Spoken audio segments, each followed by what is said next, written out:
Physics KD channel में आप सभी लोगों का स्वागत है। 2025 सेट 346 JS जो कि पहला सेट था उसका पहला पार्ट कंप्लीट हो चुका है और आज दूसरे पार्ट को डिस्कस करना स्टार्ट करते हैं खंडदा से। तो खंडदा प्रश्न संख्या 4 का गॉस के नियम का उपयोग करते हुए एक अनंत लंबाई के एक समान आवेशित सीधे तार के कारण उत्पन्न विद्युत क्षेत्र का सूत्र ज्ञात करना है। तो देखते हैं, माना एक अनंत लंबाई का तार है जिसका रेखीय आवेश घनत्व लैम्डा है। रेखीय आवेश घनत्व का मतलब अगर रेखीय आवेश घनत्व हो तो रेखा यानी यल हो गई है जाकर, और आवेश कौन सा हो जाएगा, क्यू काउंट करना है। आवेश कौन सा काउंट करना है, क्यू काउंट करना है। तो लैम्डा बराबर हो जाएगा, लैम्डा होता है रेखीय आवेश घनत्व, लैम्डा बराबर हो जाएगा क्यू अपान में यल। रेखीय है तो इसलिए रेखा से भाग दे दिए, क्षेत्रीय होता क्षेत्रफल से, आयतन होता तो आयतन से भाग दे देते हैं। तो देखते हैं, माना एक अनंत लंबाई का तार है जिसका रेखीय आवेश घनत्व लैम्डा है।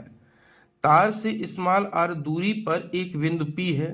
ये तार है, इससे स्मॉल आर दूरी पर क्या है, एक बिंदु P है जिस पर तार के कारण विद्युत क्षेत्र की तीव्रता ज्ञात करनी है। यानी इस P बिंदु पर क्या करनी है, इस तार के कारण विद्युत क्षेत्र की तीव्रता ज्ञात करनी है।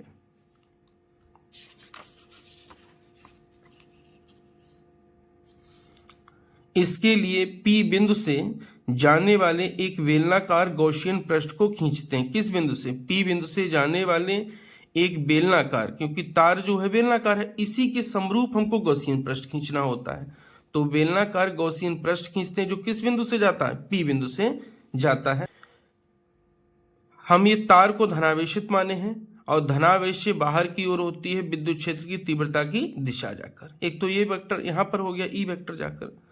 अगर इसका क्षेत्रफल यहाँ पर कोई P बिंदु है और P बिंदु पर छोटा सा एरिया मान ली है DA, तो उसका अगर क्षेत्रफल सदिश खींचेंगे तो इस तल के लंबवत होगा। यानी दोनों एक ही दिशा में होंगे तो कोण कितना होगा, थीटा बराबर 0 डिग्री होगा जाकर। ठीक, अब आते हैं इस वाले पर। तो इस वाले पर यहाँ पर कोई एरिया कंसीडर करेंगे जाकर छोटा सा, उसका भी DA क्षेत्रफल है, तो उसका क्षेत्रफल सदिश इस तल के लंबवत होगा जाके, यानी ऊपर की ओर होगा जाकर।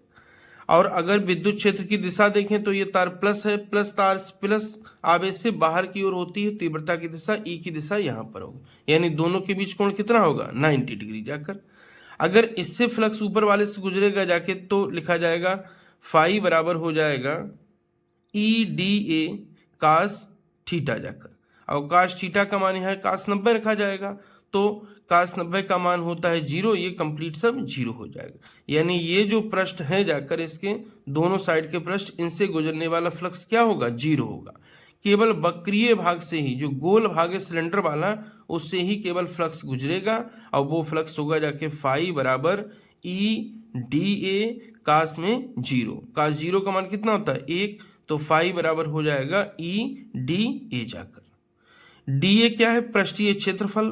तो गॉसियन पृष्ठ कैसा है, बेलनाकार है, तो बेलनाकार पृष्ठ का क्षेत्रफल क्या होता है, 2πRL, जो कि हम आगे यूज कर लेंगे। देखते हैं, अतः गॉसियन पृष्ठ के वक्रीय भाग से गुजरने वाला कुल वैद्युत फ्लक्स, तो फाई ई बराबर हो जाएगा integration along closed path E vector dot DA vector. अब जब डॉट वाला प्रोडक्ट हटाएंगे जाकर तो आ जाएगा EDA कास थीटा, और थीटा का मान कितना है 0, और ऊपर वाले के लिए था 90 डिग्री, तो वहां से एंड हो जाएगा। तो फाई ई बराबर आ जाएगी इंटीग्रेशन EDA हो जाएगा। इंटीग्रेशन उसके साथ जाता है जिसमें परिवर्तन होता है, तो परिवर्तन किसमें है, DA में जाकर, तो E बाहर निकल जाएगा।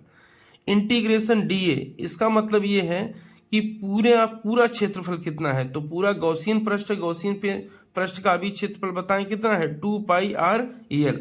तो समाकलन DA का मान रख देते हैं 2πRL जाकर। तो फाई ई बराबर आ जाएगा E और मल्टीप्लाई में 2πRL, इसको डाल दिए हैं समीकरण नंबर 1 जाकर। अब देखते हैं गॉस के नियम से, तो फाई ई बराबर फाई ई बराबर होता है Q अपान में एप्सिलॉन नॉट जाकर।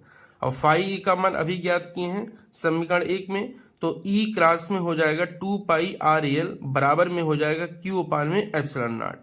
तो ये सब यहाँ डिवाइड में आ जाएगा, इधर निकालेंगे तो E बराबर हो जाएगा Q डिवाइड में हो जाएगा 2πε0r जाकर। अभी बताए थे रेखीय आवेश का ना, तो लैम्डा है, तो लैम्डा बराबर हो जाएगा Q/L जाकर। तो यहाँ से हम Q का मान निकाल लेते हैं, तो लैम्डा यहाँ डिवाइड में है, इधर किस में आ जाएगा, मल्टीप्लाई में। तो Q बराबर हो जाएगा लैम्डा L, तो Q की जगह पर लैम्डा L रख देंगे, L से L कट जाएगा, तो E बराबर आ जाएगा जाकर, E बराबर आ जाएगा लैम्डा अपान में 2πε0 इंटू में R जाकर।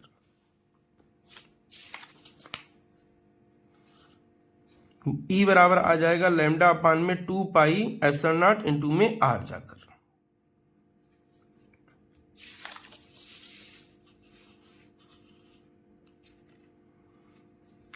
प्रश्न संख्या 4 खा देखते हैं। परावर्ती दूरदर्शी का किरण आरेख बनाना है। क्या बनाना है, परावर्ती दूरदर्शी का किरण आरेख खींचिए, इसकी कार्यविधि स्पष्ट कीजिए। और इसकी कार्यविधि को हमको क्या करना है, स्पष्ट करना है। तो देखते हैं, परावर्ती दूरदर्शी में अभिदर्शक एक बड़ी फोकस दूरी व बड़े आकार का परावर्ती दूरदर्शी में अभिदर्शक एक बड़ी फोकस दूरी व बड़े आकार का एक अवतल दर्पण एवं चित्रानुसार संलग्न होते हैं। यानी एक अभिदर्शक होता है जो कि किसकी तरह कार्य करता है, अवतल दर्पण होता है। अभिदर्शक क्या है, अवतल दर्पण है, वो भी है कैसा, बड़ी फोकस दूरी और बड़े द्वारक का है, यानी बड़े आकार का है, जो कि चित्र के अनुसार से संलग्न है जाकर, जो एक चौड़ी नली के एक सिरे पर लगा होता है। नली का दूसरा सिरा वस्तु की ओर होता है। नली में अवतल दर्पण के फोकस से कुछ दूरी पर पहले ही एक समतल दर्पण लगा होता है। यानी अवतल दर्पण है, उसका फोकस होगा, तो फोकस से कुछ दूरी पहले ही एक समतल दर्पण M2 मुख्य अक्ष से 45 डिग्री का कोण बनाते हुए रखा होता है। यानी समतल दर्पण जो है कहाँ कैसा रखा होता है, मुख्य अक्ष से 45 डिग्री कोण बनाते हुए रखा होता है। दूरदर्शी के पास में एक अन्य नली होती है जिसमें कम फोकस दूरी व छोटे द्वारक का एक उत्तल लेंस लगा होता है, जिसे नेत्रिका लेंस कहते हैं। फिर एक बार पूरा समझ लेते हैं। परावर्ती दूरदर्शी में सबसे पहले एक अवतल दर्पण होता है जो कि बड़ी फोकस दूरी तथा बड़े द्वारक का होता है, जो कि चित्र के अनुसार लगा हुआ है। इस नली के जो एक चौड़ी नली के सिरे पर लगा होता है।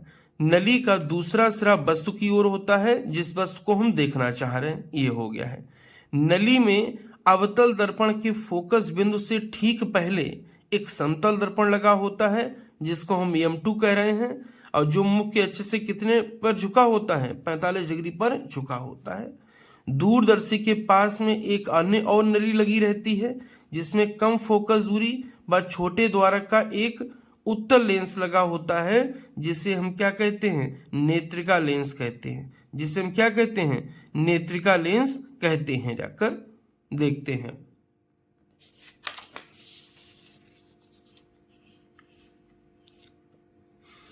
देखिए, सर्वप्रथम इस अवतल दर्पण पर प्रकाश आपतित होता है। जो प्रकाश आपतित होता है वो अपने फोकस पर जाता है, लेकिन फोकस पर जाने से पहले एक समतल दर्पण M2 रखा होता है, जो कि 45 डिग्री पर रखा होता है।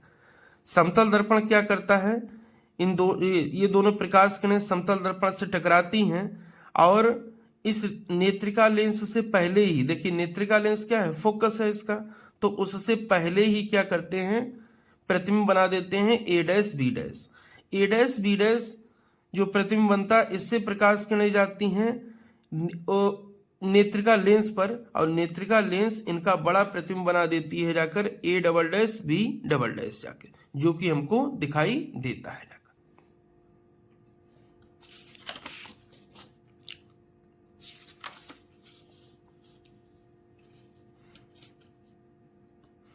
कार्यविधि को देखते हैं।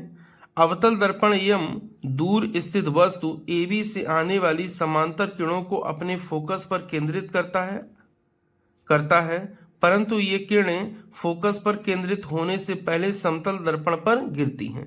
समतल दर्पण इन किरणों को परावर्तित करके AB का वास्तविक छोटा व उल्टा प्रतिबिंब ए डैश बी डैश बना देता है। यही अभी हम बताए थे।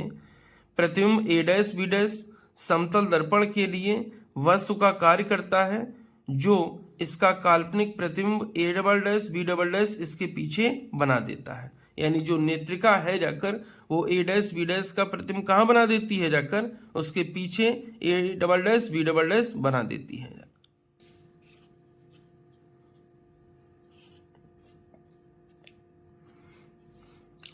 प्रश्न संख्या 4 का देखते हैं।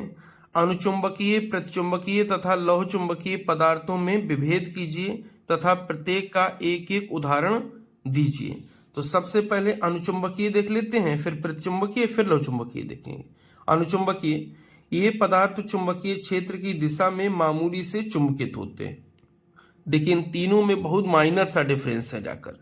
अनुचुंबकीय प्रतिचुंबकीय उल्टा होता है, लौह चुंबकीय कुछ ना कुछ अनुचुंबकीय की ही तरह होता है। देखिए अनुचुंबकीय मतलब क्षेत्र की दिशा में चुंबकित होगा, प्रति मतलब उल्टा यानी क्षेत्र के विपरीत दिशा में। तो यहाँ लिखे हैं ये पदार्थ चुंबकीय क्षेत्र के विपरीत दिशा में मामूली से चुंबकित होते हैं।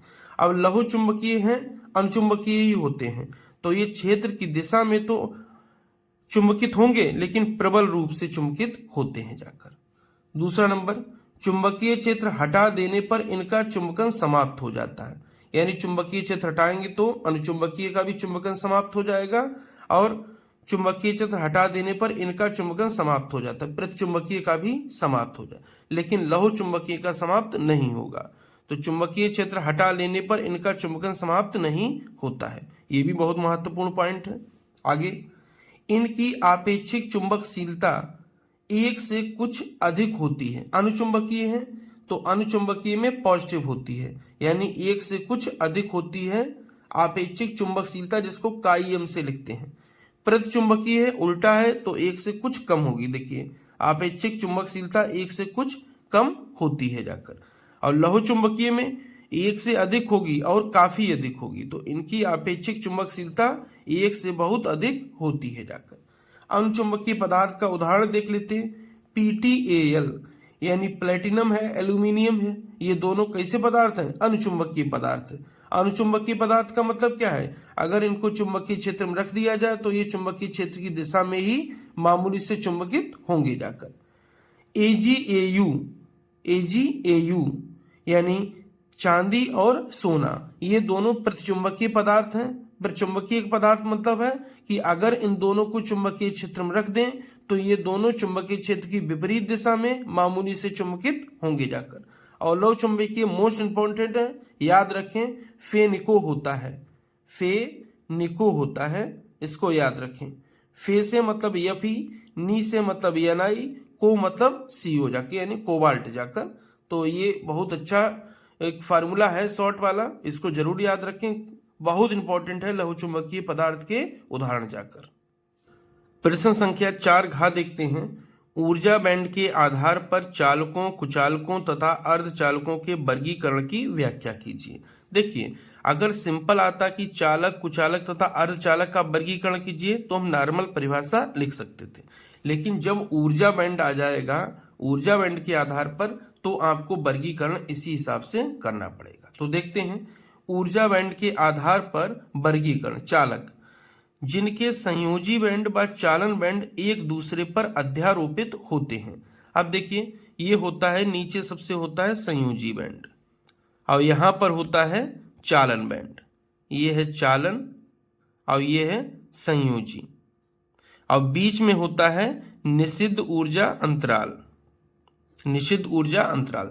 तो नॉर्मली इलेक्ट्रॉन संयोजी बैंड में रहते हैं, लेकिन जैसे ही ये इलेक्ट्रॉन चालन बैंड में चले जाएंगे तो ये विद्युत धारा का प्रवाह करेंगे, विद्युत धारा का प्रवाह करेंगे तो ये चालक कहलाएंगे। और जब तक संयोजी बैंड में रहेंगे जाकर, यानी जब संयोजी बैंड भरा रहेगा, चालन बैंड खाली रहेगा, तब तक ये लोग अचालक कहलाएंगे। तो उसी को देखते हैं। चालन में जिनके संयोजी बैंड व चालन बैंड एक दूसरे पर अध्यारोपित होते हैं। तो चालक में क्या होते हैं, एक दूसरे पर अध्यारोपित। अध्यारोपित का मतलब क्या है, संयोजी बैंड का इलेक्ट्रॉन चालन बैंड में जा सकता है, अथवा संयोजी बैंड व चालन बैंड के बीच निषिद्ध ऊर्जा अंतराल की चौड़ाई लगभग नगण्य होती है, तो ऐसे पदार्थ क्या कहलाते हैं, चालक कहलाते हैं। फिर ध्यान सुनेंगे, चालक कौन से होते हैं? चालक वे पदार्थ होते हैं जिनमें संयोजी बैंड और चालन बैंड एक दूसरे पर अध्यारोपित होते हैं, या फिर इनके बीच जो निषिद्ध ऊर्जा अंतराल होता है वो बहुत कम होता है जाकर, तो ऐसे पदार्थ क्या कहलाते हैं? चालक कहलाते हैं।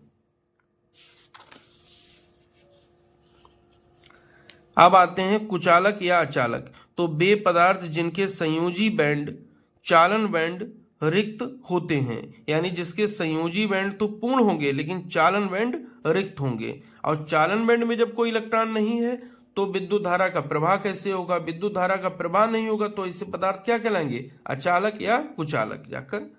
तथा निषिद्ध ऊर्जा अंतराल की चौड़ाई काफी अधिक होती है। जब चौड़ाई काफी अधिक है तो संयोजी बैंड से इलेक्ट्रॉन चालन बैंड में नहीं जा पाएगा, अतः ये क्या कहलाएंगे? कुचालक कहलाते हैं। और इनके लिए जो निषिद्ध ऊर्जा अंतराल होता है वो Eg होता है, वो 3 इलेक्ट्रॉन वोल्ट से अधिक का होता है। अर्धचालक देखते हैं। वे पदार्थ जिनमें चालन व संयोजी बैंड आंशिक रूप से भरे होते हैं, यानी कुछ इलेक्ट्रॉन किसमें? चालन बैंड में भी हो और कुछ इलेक्ट्रॉन किसमें हो? संयोजी बैंड में हो, आंशिक रूप से भरे होते हैं, तथा जिनके मध्य निषिद्ध ऊर्जा अंतराल लगभग 1 इलेक्ट्रॉन वोल्ट की कोटि का होता है, अर्धचालक कहलाते हैं। फिर ध्यान से एक बार सबको देखते हैं। चालक कौन कहलाते हैं? जिसमें संयोजी बैंड तथा चालन बैंड एक दूसरे पर अध्यारोपित हों, या फिर उनके बीच निषिद्ध ऊर्जा अंतराल की चौड़ाई बहुत कम हो, तो ऐसे पदार्थ कहलाते हैं चालक। अचालक कैसे कहलाते हैं या कुचालक कौन से कहलाते हैं? तो वे पदार्थ जिनके संयोजी बैंड तो पूर्ण होते हैं लेकिन चालन बैंड रिक्त होते हैं। अब रिक्त तो हैं अगर जाकर, एक तो कंडीशन ही होगी, दूसरी कंडीशन रिक्त कब रहेगा? जब उनके बीच की दूरी ज्यादा होगी, यानी उनके बीच का अंतराल ज्यादा होगा, तथा निषिद्ध ऊर्जा अंतराल की चौड़ाई काफी अधिक होती है, कुचालक कहलाते हैं। अब आते हैं अर्धचालक पर। वे पदार्थ जिनमें चालन व संयोजी बैंड आंशिक रूप से भरे होते हैं, यानी कुछ इलेक्ट्रॉन किसमें होंगे? संयोजी बैंड में, कुछ इलेक्ट्रॉन किसमें होंगे? चालन बैंड में होंगे, तथा जिनके मध्य निषिद्ध ऊर्जा अंतराल लगभग 1 इलेक्ट्रॉन वोल्ट की कोटि का होता है, अर्धचालक कहलाते हैं। प्रश्न संख्या 4 देखते हैं। स्वप्रेरकत्व से क्या तात्पर्य है? एक कुंडली का स्वप्रेरकत्व, स्वप्रेरकत्व का मतलब ये हमको एल का मान दे रखा है 0.4 मिली हेनरी। इसमें बहने वाली धारा का मान 0.1 सेकंड, ये डेल्टा टी का मान है, 1 एम्पियर से परिवर्तित होती है, परिवर्तित हो रही है, तो ये डेल्टा आई का मान दिया है। प्रेरित विद्युत वाहक बल यानी ई हमको ज्ञात करना है, ई की गणना करनी है। तो देखते हैं, सबसे पहले स्वप्रेरकत्व देखते हैं। तो स्वप्रेरकत्व एल बराबर होता है ई अपान में डेल्टा आई अपान में डेल्टा टी जाकर। इसमें जो डिवाइड वाला पार्ट होता है उसको हम 1 कर देते हैं। तो यदि डेल्टा आई अपान में डेल्टा टी बराबर 1, जब ये 1 हो जाएगा तो एल बराबर किसके हो जाएगा? ई के। तो एल बराबर हो जाएगा ई।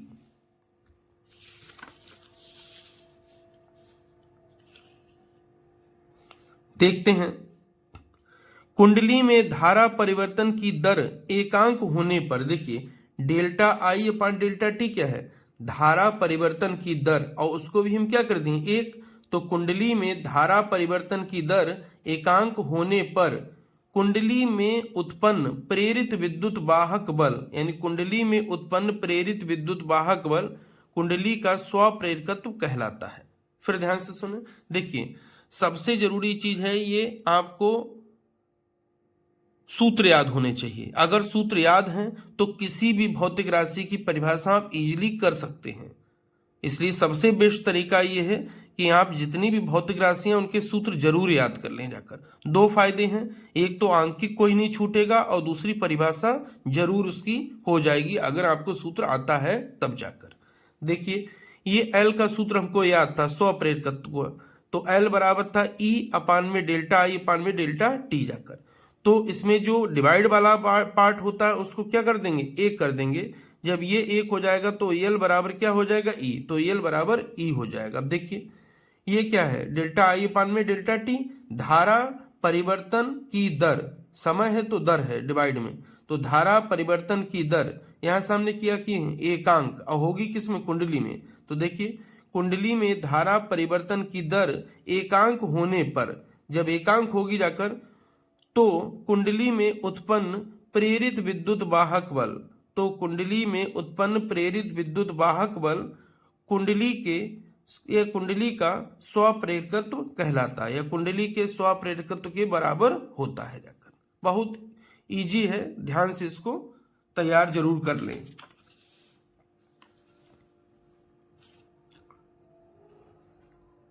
आंकिक देखते हैं। एल बराबर दे रखा था 0.4 मिली हेनरी। मिली हेनरी को हेनरी में बदलेंगे तो 10⁻⁻4 से गुणा कर दिए हैं।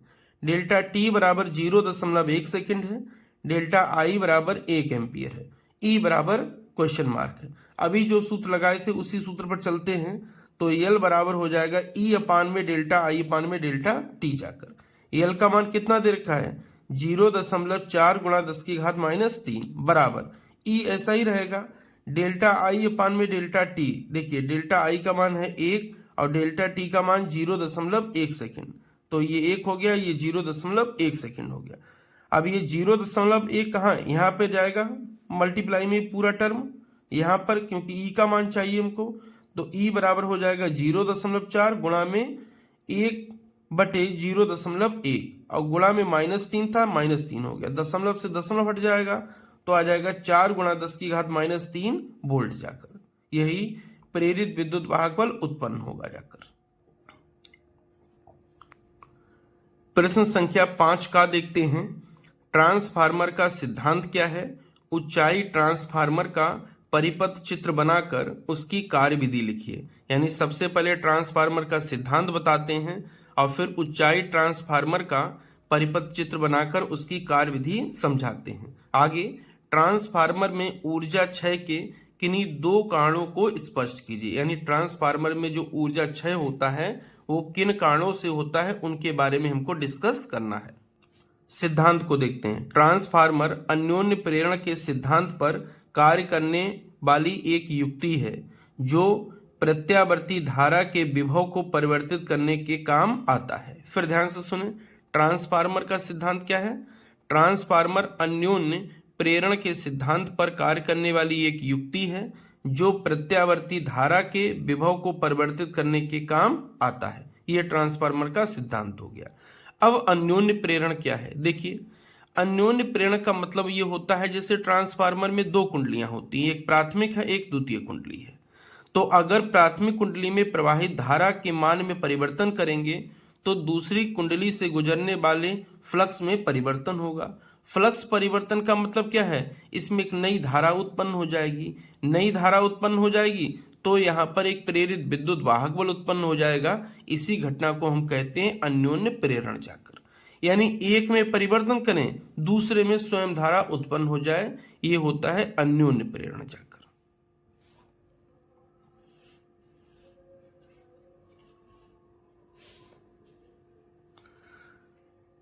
ऊंचाई ट्रांसफार्मर का चित्र देख लेते हैं। ऊंचाई ट्रांसफार्मर की विशेषता ये होती है, जो प्राथमिक कुंडली होती है इसमें फेरों की संख्या होती है कम, द्वितीय कुंडली होती है उसमें फेरों की संख्या ज्यादा होती है। तो यही ट्रांसफार्मर का चित्र है जाकर। ये प्राथमिक कुंडली है, यहाँ से एसी में सप्लाई किया जाएगा। ये प्राथमिक कुंडली में फेरे हैं, केवल 3 फेरे लिए यानी कम फेरे लिए हैं जाकर। ये द्वितीय कुंडली है, द्वितीय कुंडली में फेरे ज्यादा होते हैं। ये नर्म लोहे की आयताकार प्लेटें होती हैं जिनके ऊपर तांबे के तार को लिपेट दिया जाता है। कार्यविधि को देखते हैं। दिए हुए विद्युत वाहक बल के स्रोत को सदैव प्राथमिक कुंडली में जोड़ते हैं। यानी जिस विभव को हमको परिवर्तित करना है उस प्रत्यावर्ती विभव को कहाँ लगाएंगे, प्राथमिक कुंडली में। जब प्राथमिक कुंडली में धारा बहती है तो धारा के प्रत्येक चक्र में क्रोड एक बार एक दिशा में चुंबकित होता है तथा दूसरी बार दूसरी दिशा में चुंबकित होता है। क्यों चुंबकित होता है, क्योंकि प्रत्यावर्ती धारा का ये चित्र होता है। तो आधा चक्र एक दिशा में चलता है, आधा चक्र क्या होगा, दूसरी दिशा में। यानी आधे चक्र में तो ये एक दिशा में चुंबकित होगी और शेष आधे चक्र में कहाँ, दूसरी दिशा में चुंबकित होती। वही आगे है यहाँ पर। तो धारा के प्रत्येक चक्र में क्रोड एक बार एक दिशा में चुंबकित होता है तथा दूसरी बार दूसरी दिशा में चुंबकित होता है। जाकर आगे बढ़ते हैं। अतः क्रोड में एक परिवर्ती चुंबकीय क्षेत्र उत्पन्न हो जाता है। चूंकि द्वितीय कुंडली भी उसी क्रोड पर लिपटी हुई होती है, अतः क्रोड के बार बार चुंबकन तथा विचुंबकन होने से इस कुंडली में से गुजरने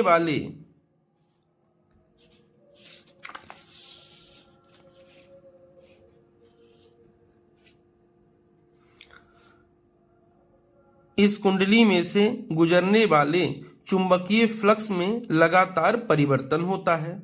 अब फ्लक्स में परिवर्तन होगा तो क्या होगा? विद्युत चुंबकीय प्रेरण के कारण द्वितीय कुंडली में उसी आवृत्ति का प्रत्यावर्ती विद्युत वाहक बल उत्पन्न हो जाता है। फिर ध्यान से सुने जाकर होता क्या है। जिस प्रत्यावर्ती वोल्टेज को हमको परिवर्तित करना होता है उसे ट्रांसफार्मर की प्राथमिक कुंडली पर लगा देते हैं। जाकर जब प्राथमिक कुंडली में धारा बहती है तो धारा के प्रत्येक चक्र में क्रोड एक बार एक दिशा में चुंबकित होता है तथा दूसरी बार दूसरी दिशा में चुंबकित होता है। अब क्रोड में एक परिवर्ती चुंबकीय क्षेत्र उत्पन्न हो जाता है। अब परिवर्ती चुंबकीय क्षेत्र उत्पन्न हो जाएगा चूंकि दूसरी कुंडली भी उसी क्रोड पर लिपटी हुई है, अतः क्रोड के बार बार चुंबकन तथा विचुंबकन से इस कुंडली में से गुजरने वाले किससे? द्वितीय कुंडली से गुजरने वाले चुंबकीय फ्लक्स में लगातार परिवर्तन होता है। अतः विद्युत चुंबकीय प्रेरण के कारण द्वितीय कुंडली में उसी आवृत्ति का प्रत्यावर्ती विद्युत वाहक बल उत्पन्न हो जाता है। द्वितीय कुंडली में प्रेरित विद्युत वाहक बल का मान दोनों कुंडलियों में फेरों की संख्या के अनुपात पर निर्भर करता है। यानी दोनों कुंडलियों के बीच फेरों की संख्या का अनुपात जितना ज्यादा होगा प्रेरित विद्युत वाहक बल का मान उतना ही अधिक होगा। जाकर अब ट्रांसफार्मर में ऊर्जा क्षय के कारण देख लेते हैं। तो नंबर 1, कुछ ऊर्जा तांबे के फेरों में ऊष्मा के रूप में क्षय हो जाती है। देखिए कभी करंट जब फ्लो होता है तो तार हीट करता है।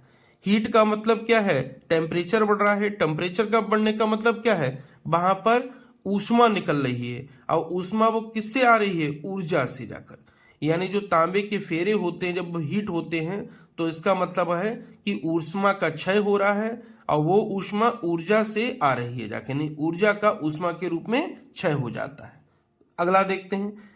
प्राथमिक में जनित चुंबकीय फ्लक्स द्वितीयक से नहीं गुजर पाता। जैसे प्राथमिक कुंडली से जितना फ्लक्स गुजर रहा था वो फ्लक्स द्वितीय कुंडली से गुजर नहीं पाता है, और जब टोटल फ्लक्स नहीं गुजर पाएगा तो ऊर्जा फ्लक्स के रूप में भी क्षय हो जाएगा, यानी रेडिएशन के रूप में भी बाहर निकल जाएगा। जाकर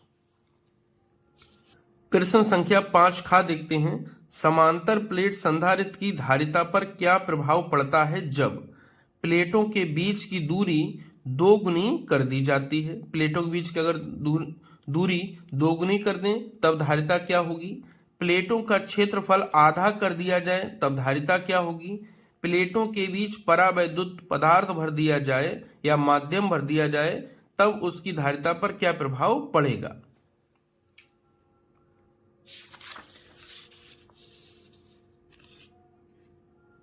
तो देखते हैं। नंबर 1, समांतर प्लेट संधारित्र की धारिता C बराबर होता है K एप्सिलॉन नॉट A अपान में D। इसको डाल दिए समीकरण नंबर 1।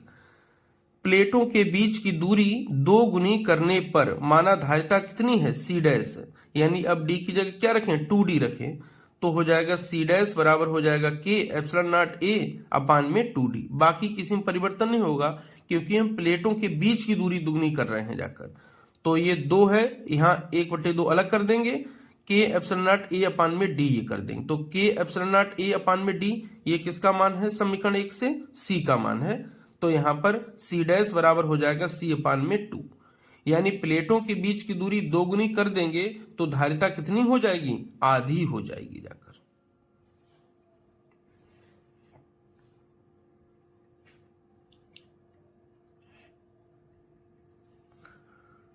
दूसरा पार्ट देखते हैं। क्षेत्रफल आधा कर दिया जाए तो अब देखते हैं। तो C डैश बराबर हो जाएगा K एप्सिलॉन नॉट। आपकी A की जगह हम कितना रख दें? A/2 जाकर। और डी को उतना ही रखेंगे जितना पहले शुरुआत में था जाकर। तो ये 2 कहाँ जाएगा, डिवाइड में, तो हो जाएगा 1/2 मल्टीप्लाई के एप्सिलॉन नॉट ए अपान में डी जाकर। तो ये मान किसका समीकरण 1 से है जाकर, ये मान है सी का, तो सी डैश बराबर हो जाएगा c/2। यानी अगर क्षेत्रफल को आधा कर देंगे तो धारिता भी कितनी हो जाएगी, आधी हो जाएगी जाकर। अब तीसरे पार्ट को देखते हैं। प्लेटों के बीच निर्वात होने पर समांतर प्लेट संधारित्र की धारिता, तो C बराबर होता है एप्सिलॉन नॉट ए अपान में डी, क्योंकि निर्वात के लिए K का मान होता है 1। समीकरण 2 डाली है। यदि प्लेटों के बीच परावैद्युत माध्यम भर दिया जाए जिसका परावैद्युतांक K हो तो हो जाएगा C डैश बराबर K एप्सिलॉन नॉट ए अपान में डी जाकर। अब इसको अलग कर देंगे, यहां पर जाकर इसका मान समीकरण 2 से कितना है, C है जाकर, तो C डैश बराबर हो जाएगा C डैश बराबर क्या हो जाएगा, C जाकर। K का मान हमेशा 1 से अधिक होता है। जब K का मान हमेशा 1 से अधिक होगा जाकर तो C डैश का मान हमेशा C से ज्यादा आएगा। तो C डैश का मान हमेशा क्या आएगा, C से ज्यादा आएगा अगर K का मान 1 से ज्यादा होता है। अर्थात प्लेटों के बीच परावैद्युतांक भरने पर समांतर प्लेट संधारित्र की धारिता बढ़ जाती है। चीज ध्यान रखें, K का मान हमेशा 1 से ज्यादा होता है या फिर 1 होता है। 1 होता है वायु निर्वात के लिए, बाकी किसी भी पदार्थ के लिए K का मान हम अगर देखेंगे तो वो 1 से अधिक होता है। 1 से अधिक होने का मतलब क्या है, प्लेटों के बीच परावैद्युतांक भरने पर समांतर प्लेट की धारिता बढ़ जाएगी, यानी C डैश का मान C से क्या हो जाएगा, बड़ा होगा जाकर।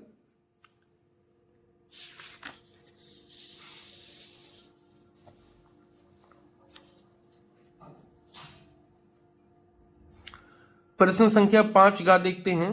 प्रकाश के व्यतिकरण तथा विवर्तन से क्या अभिप्राय है, व्यतिकरण की आवश्यक शर्तें लिखिए। तो सबसे पहले व्यतिकरण को देखते हैं।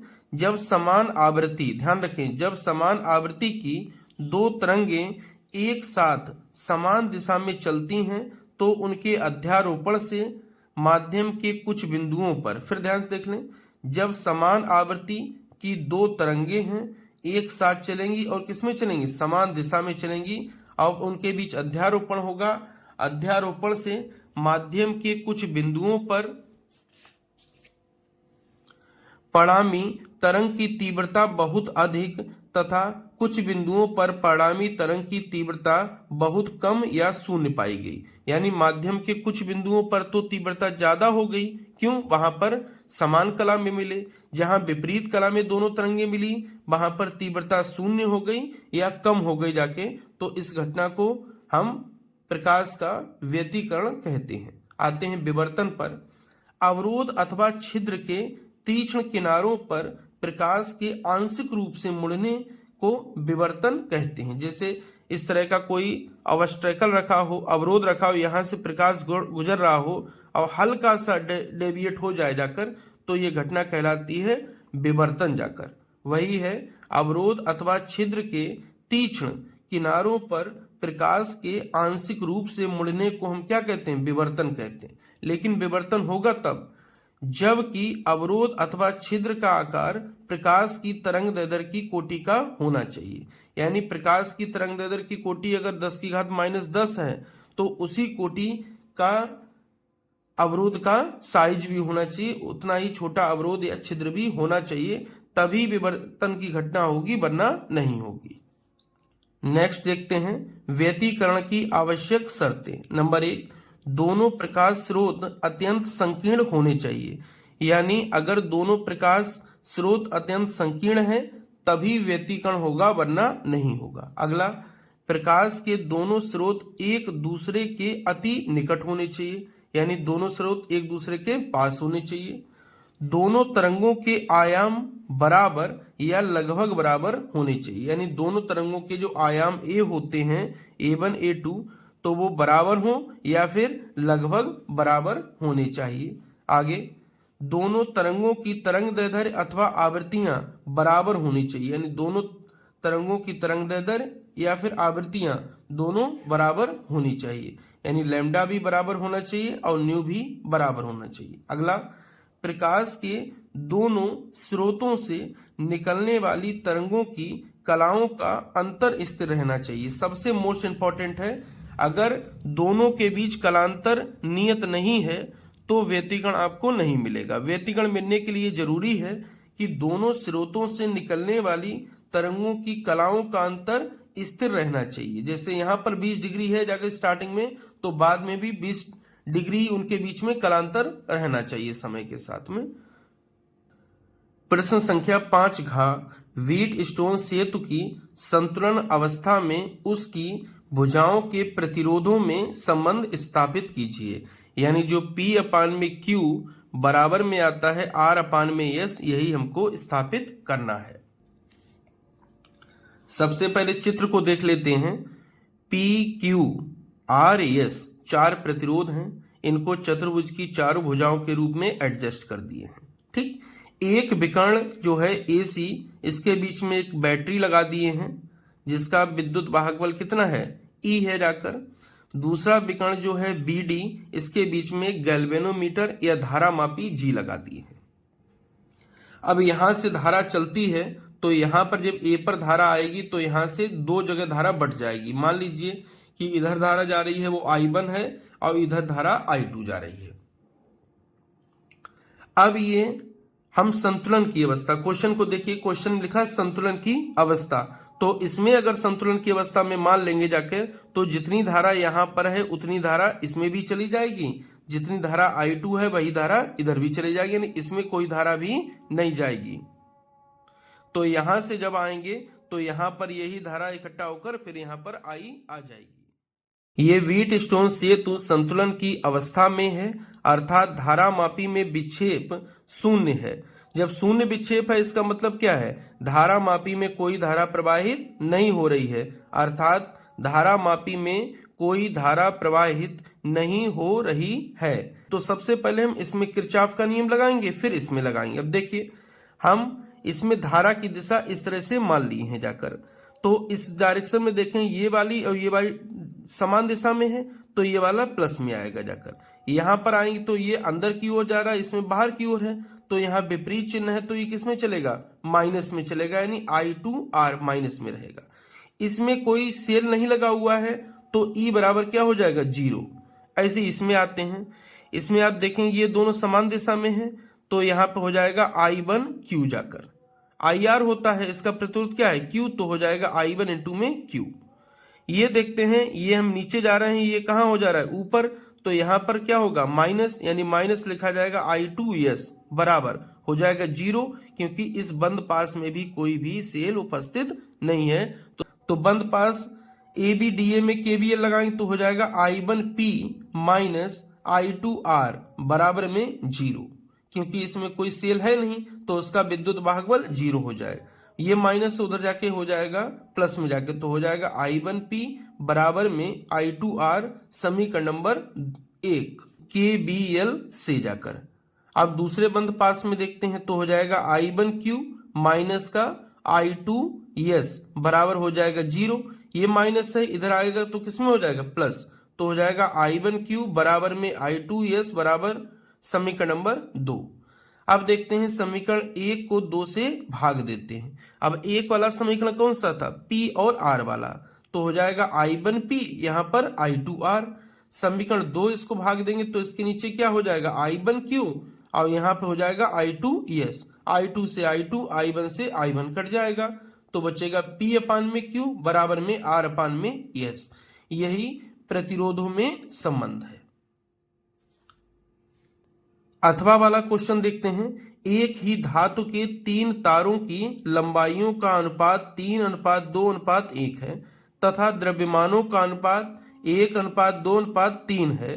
इन तारों के प्रतिरोधों का अनुपात ज्ञात कीजिए। देखिए, एक ही धातु के तार हैं तो उनके लिए विशिष्ट जो प्रतिरोध होता है वो भी समान रहेगा, घनत्व होता है वो भी समान रहेगा, क्योंकि जब पदार्थ बदलेगा तभी इन दोनों के मान बदलेंगे, तब तक इन दोनों के मान नहीं बदलेंगे। तो देखते हैं, R बराबर होता है रो L अपान में A जाकर, L से नीचे गुणा करते हैं, L से ही ऊपर गुणा करते हैं, यानी L से गुणा भाग कर देते हैं। ऊपर गुणा करेंगे तो L स्क्वायर हो जाएगा और नीचे A गुणा में L, देखिए A गुणा में L को हम लिख सकते हैं B, क्योंकि मात्रक भी देख लेते हैं। देखिए, आयतन का मात्रक होता है मीटर की घात में 3 जाकर। ऐसे यहाँ क्षेत्रफल का होता है मीटर की घात 2 और एक लंबाई का हो जाएगा मीटर, तो गुणा कर लेंगे, यहाँ भी मीटर की घात 3 हो जाएगी, यानी मीटर की घात 3 मीटर की घात 3। इसका मतलब क्या है, बी को किसके बराबर लिख सकते हैं, ए एल, तो ए एल के बराबर हम क्या लिख दिए हैं, बी जाकर। अब आर बराबर रो एल स्क्वायर अपान में बी हो जाएगा जाकर। अब बी तो हमको क्वेश्चन में दिया नहीं, क्वेश्चन में एम की बात कहा है, तो एम बराबर होता है बी डी, यानी द्रव्यमान बराबर होता है आयतन गुणा में घनत्व। तो यहां से बी का मान निकाल लेंगे आयतन का, तो आयतन बराबर हो जाएगा द्रव्यमान बटे घनत्व, तो द्रव्यमान बटे घनत्व यहां पर लगा दिए। अब घनत्व कहां चला जाएगा, ऊपर, तो रो बराबर हो जाएगा डी रो, अब ब्रैकेट में क्या हो जाएगा, एल स्क्वायर अपान में एम हो जाएगा। डी और रो दोनों क्या हैं, कांस्टेंट हैं, चाहे तो इसको रखें, अगर इसको हटाएंगे तो इसकी जगह क्या आ जाएगा चिन्ह, समानुपाती का चिन्ह, तो आर समानुपाती हो जाएगा एल स्क्वायर अपान में एम, यानी आर का मान केवल किस पर निर्भर करेगा, एल स्क्वायर पर निर्भर करेगा और एम पर निर्भर करेगा, रो और डी पर निर्भर नहीं करेगा, क्योंकि ये एक पदार्थ के लिए समान होते, इनमें कोई चेंज नहीं हो रहा है। अब देखते हैं L1 अनुपात L2 अनुपात L3 बराबर हो जाएगा 3 अनुपात 2 अनुपात 1, ये सवाल में हमको दिया है। M1 अनुपात M2 अनुपात M3 बराबर 1 अनुपात 2 अनुपात 3, ये भी हमको सवाल में दिया है। तो अब अभी हमने क्या सिद्ध किया था कि R समानुपाती एल स्क्वायर अपान में एम जाकर, एल स्क्वायर अपान में एम जाकर, तो वही लिखते हैं R1 अनुपात R2 अनुपात R3 बराबर L1 स्क्वायर अपान में M1 अनुपात L2 स्क्वायर अपान में M2 अनुपात L3 स्क्वायर अपान में M3 जाकर सबके मान लगा देते हैं। L1 का मान 3 दिया है तो 3 तियां 9 हो जाएगा, L2 का मान 2 दिया है तो 2 दूनी 4 हो जाएगा, L3 का मान 1 दिया है तो 1 हो जाएगा। नीचे M1 M2 M3 तो 1 2 3, नीचे 1 2 3 हो गया है, तो यहाँ पर 9 हो जाएगा, यहाँ जब काट देंगे यहाँ 2 बचेगा, यहाँ क्या बचेगा 1/3। एलसीएम ले लेंगे तो 9 तियां 27, ये 27 हो जाएगा, 3 दूनी 6, ये 6 हो जाएगा, यहाँ कितना बचेगा 1 बचेगा, यानी R1 अनुपात R2 अनुपात R3 बराबर आ जाएगा 27 अनुपात 6 अनुपात 1 जाकर सिद्ध होता है ये। प्रश्न संख्या 5 डा देखते हैं, परस्पर संपर्क में रखे दो पतले लेंसों के संयोजन की फोकस दूरी के लिए सूत्र स्थापित कीजिए। बहुत आसान है, देखते हैं। ये L1 L2 दो पतले लेंस मान लिए हैं और जो कि उत्तल लेंस हैं। लेंस L1 से U दूरी पर एक वस्तु O रखी है, जिससे प्रकाश कण जब चलती है तो प्रकाश कण फाइनल जो L1 से प्रतिबिंब बनता है वो I1 I डैश होता है जाकर, और I डैश की L1 से दूरी कितनी है B डैश से जाकर, ठीक है। दूसरे लेंस L2 के लिए यही I डैश आभासी वस्तु का कार्य करता है तथा वास्तविक प्रतिबिंब कहां पर बनाता है, I पर बनाता है, जिसकी दूसरे वाले लेंस से दूरी कितनी है B दूरी है जाकर। तो एक बार लेंस फार्मूला हम लगाएंगे L1 के लिए और दूसरी बार लेंस फार्मूला लगाएंगे L2 के लिए। अब समझ ले, जब L1 के लिए लेंस फार्मूला लगाएंगे तो U बराबर तो U लेंगे जाकर और B बराबर लेंगे B डैश, क्योंकि पहले लेंस के द्वारा प्रतिबिंब कहां पर बन रहा है B डैश दूरी पर बन रहा है I डैश जाकर, तो B बराबर B डैश ले लेंगे, ये पहले के लिए हो गया जाकर। अब दूसरे की अगर लेंस दूसरे की बात करें जाकर तो I डैश क्या होगा, दूसरे लेंस की आभासी वस्तु का कार्य करेगा। अब आभासी वस्तु का कार्य करेगा, इसका मतलब क्या है, दूसरे वाले में हम जो U लेंगे वो किसके बराबर लेंगे B डैश के बराबर, और B बराबर लेंगे B के जाकर, ये दूसरे के लिए हो जाएगा। देखते हैं, माना L1 L2 दो पतले उत्तल लेंस हैं जिनकी मुख्य अक्ष समान है तथा फोकस दूरियां F1 व F2 हैं, वायु में एक दूसरे के संपर्क में रखे हैं। एक बिंदु वस्तु O पहले लेंस से U दूरी पर रखी है, अतः पहले लेंस के लिए लेंस सूत्र से, अब लेंस सूत्र 1/b माइनस 1/u बराबर में 1/f1, पहला है इसलिए F1 हो गया, और पहले लेंस से वस्तु U दूरी हो गया है, पहले लेंस से वस्तु प्रतिबिंब जो बन रहा है B डैश पर दूरी पर बन रहा है, तो यहाँ B डैश के लिए इसको समीकरण नंबर 1 डाल दीजिए। प्रतिबिंब I डैश दूसरे लेंस के लिए आभासी वस्तु का कार्य करेगा, अर्थात U बराबर हो जाएगा B डैश। पतले लेंस हैं इसलिए बीच की दूरी पर कोई अंतर नहीं पड़ेगा, क्योंकि बीच की दूरी बहुत ना के बराबर होगी। हम पहले ही यहाँ पर लिखे हैं पतले उत्तल लेंस है। जो पतले लेंस की बात करते हैं तो बीच की दूरी को नेग्लेक्ट कर दिया जाता है। तो दूसरे लेंस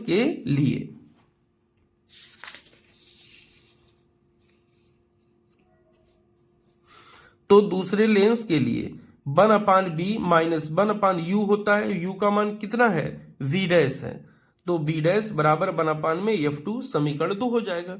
समीकरण 1 और 2 को जोड़ देते हैं तो एक का LHS one upon B dash minus one upon U plus दूसरे का LHS one upon B minus का वन अपान में बी डैश बराबर वन अपान में F1 प्लस में वन अपान में F2। तो one upon B dash cut जाएगा तो क्या बचेगा, one upon B minus one upon U बराबर वन अपान F1 प्लस में वन अपान F2 जाकर। अब ये वाला सूत्र किसका होता है, वन अपान F का, तो वन अपान F बराबर हो जाएगा one upon F1 plus one upon में F2। ये होता किस तरह, अगर इन दोनों लेंसों के स्थान पर हम एक लेंस रख दें जिसकी फोकस दूरी F हो और जिससे वस्तु की दूरी U हो तथा बनने वाली प्रतिबिंब की दूरी B हो जाकर, तो इसके लिए हम वन अपान F लिख सकते हैं। तो वन अपान F बराबर हो जाएगा वन अपान में F1 प्लस वन अपान में F2। यही सिद्ध करना था।